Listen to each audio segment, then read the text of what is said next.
In this video, I'm going to show you how to use a new feature in the software that we have. This feature is only related to tasks, so it currently only works with tasks at this time. And what the feature is, it's called a group or an item kit. So you have two ways to use this. In this video, I'm going to show you how to create an item kit and how to load it into a task so that all of the items within that kit are billed when it goes to QuickBooks. We will have another video that shows you how to create a kit, but how to make one line item the primary item so all the charges accumulate to that one item and go to QuickBooks. So you'll need to look for that video in the same area if you're looking for the other option. First thing we have to do here is we have to go along the top of the software and go to Item Info, Item Groups. When you get here, it's going to look like this. There won't be anything set up. What you need to do is come up with a name for the kit. You can give it anything you want. And then when you tab out, it's going to say it's not in the list. Would you like to add it now? You just say yes. And then this is where we can select the items for this kit. So let's say we have 3 line items, item 1, 2, and 3. We'll need to make a line for each item. Each line is going to contain the name of that kit along with the item that you want to select for it. So we now have 3 line items.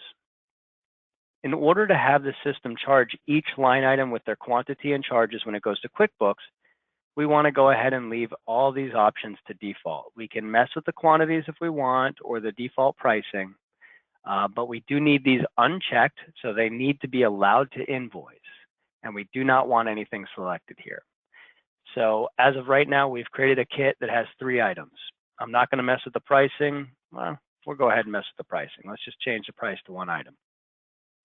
So from here, once we've got our kit together, we're going to go ahead and click the close button. That's going to save that kit.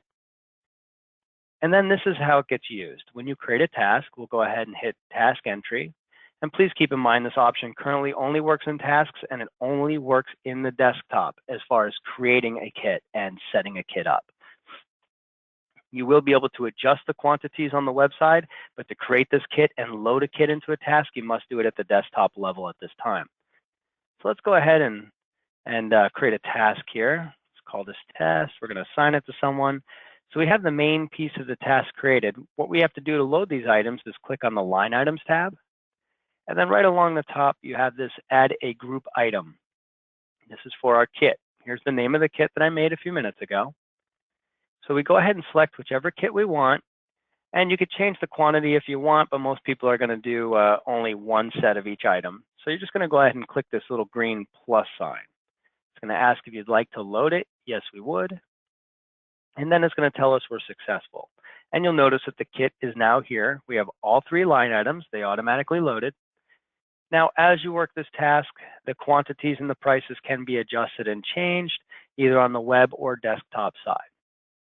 For now, let's just pretend like this is exactly what we want to bill. We've got our 3 items here.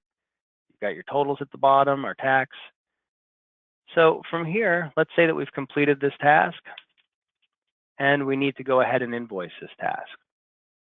We're going to click the Invoice button after we put in a resolution along the bottom. Go ahead and click Invoice and yes to invoice.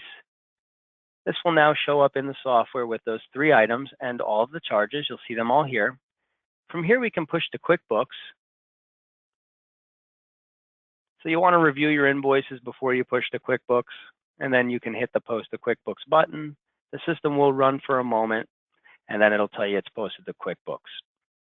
If I was to go to the QuickBooks side now and double-click this Alfonso name, you're going to see that we have that invoice along with all the information and all of the charges. So that's how you add a group item kit to our software and how you use it and bill all the way into QuickBooks.